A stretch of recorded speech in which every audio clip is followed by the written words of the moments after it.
Renga was thrown into the air. The boy's eyes stare. A light jump, catching the ball on his chest, stopping the ball with the back of his foot. The coach is shouting at him from outside the field, not to let him use the Renga technique, but the boy didn't listen. Passing, spinning, one-footed kick, turning and jumping, a reverse hook. Everyone's mouth was wide open. The ball is in the net perfectly. The coach called him over. He thought that the coach would criticize him again, but instead, the coach said, "One more." This time Bailey had no more worries. The young man who was the best player in the game was back. The whole field became his personal show. From then on, Pele played from the junior team to the youth team, from the youth team to the professional team. Every time I heard that Pele scored a goal, my father at home was happy as a child. Soon after, Pele was selected to the Brazilian national team. Both father and son were very excited, but Pele didn't expect that. The coach of the national team forbade him to use Renga again, because the Brazilian team that year, it was because of Renga's skills that they lost the match. The whole country was disgraced, not being able to play Renga. It was as if Pele's soul had been taken away from him. He didn't know how to play football anymore. On the field, he misses a pass. He failed to steal the ball, and the coach started to dislike him. The end hand. Finally, Bailey could not stand it. Began to use the Renga ball technique, but he was simply distracted. Mo luzud nagalero, but his heart was not in it.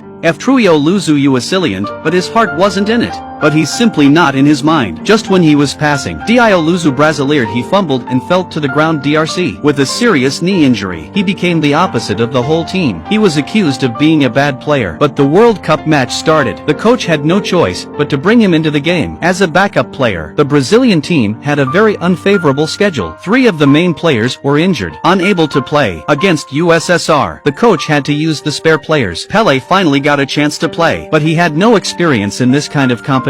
Before playing, he was so nervous that he vomited. He was dragged onto the field by the coach. The players all started to laugh at him. Bailey ties his shoes. He enters the field with no idea what to do. Brazil versus June. Crowded crowd. Brazil's. The pressure was immense. Brazil's. He's like a fly on the wall. The strong Soviets were banging him around. He couldn't even catch a pass from his teammates. He was lost in thought. His father was anxious for him in front of the TV. He knew that his son lacked confidence at the moment. Braz. Against France World CU. He kept missing the dribble. He even pushed the other player in anger. He was sarcastically accused by the crowd. At the end of the first half, Pele retreated. He came over to his partner. He wanted his partner, who had recovered from his foot injury, to replace him, but his partner, who always laughed at him, now he was talking about that day in Bauru, in the middle of Spirit of Renga. It was really beautiful, and it is what we need now. Back on the field, he saw the determined eyes of his teammates. Bailey began to fully awaken Ken Roddy 0.all. Bailey began to awaken completely to Telefunkana. ENRA 010. Bailey started to wake up completely. Gorgeous Renga dance steps, dodging and dodging. The perfect coordination of his teammates. He leaps to his feet. The ball goes into the net from a dead angle. The crowd cheers. Brazil had made it to the final, but then everyone was silent, because the hosts, Sweden, in all aspects of the game is too much than Brazil. It was almost a certain defeat. Press conference. Disabled people. There were people with missing fingers. There were those with long and short legs. The players heard and got even more self-conscious. Back at the hotel, Bailey saw that his teammates were down in the dumps. He didn't eat.